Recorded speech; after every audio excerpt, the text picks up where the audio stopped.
I just read some more news about the PlayStation Classic, man, and I just saw the interface on that shit, man.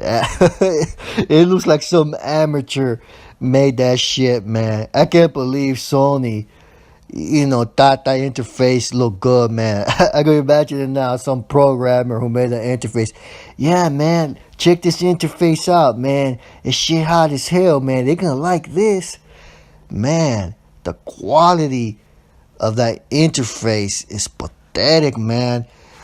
Man, that you got front ends that are built for MAME, like hyperspin, that would have that's 10 times better than that, man. They should have hired some of those guys, man. They would have done the interface for that for free, literally, man. That's how bad that interface is. It's not even much of the quality of a hyperspin interface.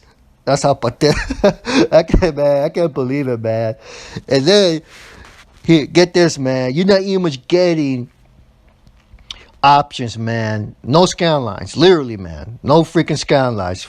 Who needs scan lines? Fuck that, right? And then also, they're saying that the emulator is not even much Sony's in-house emulator, man. They're using some open source crap that can't even much run these games properly, man. They're saying that a lot of games have a lot of lag, especially games running at 60 frames per second, man.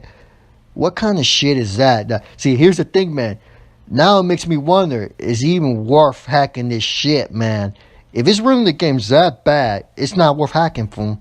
That's all I gotta say about that, man. For those who like hacking systems, it's not even much worth it, man. That's how bad that emulator they chose, man. And then there's a lot of things wrong with this system, man. Like everybody knows, the fucking list is fucking garbage, man. And these Sony fanboys were literally making excuses for Sony, and they were saying, "Well, it's all preference, man.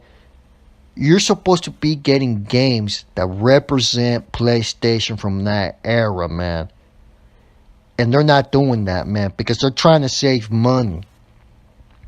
And it's shocking, man. It's shocking to me because I can't believe Sony made a product like this, man. And I wouldn't be too surprised if AT Games is making this garbage, man. Wouldn't surprise me at all, man, because they're just cutting corners left and right, and it's just not worth $100, man. It really isn't. It's a ripoff, a cash grab, a middle finger to everybody who grew up in that era, who wants to go back and play some of these old school games, man. It's a big middle finger to them, man.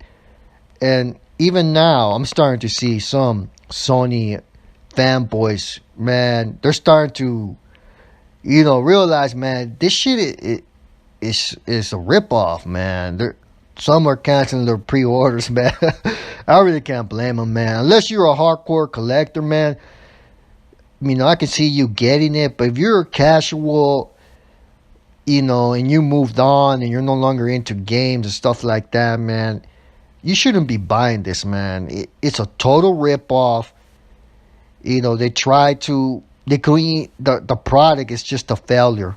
The quality, everything about it is just not there, and it's shocking Sony would do this to his fans. And those are my thoughts on it. I'm out.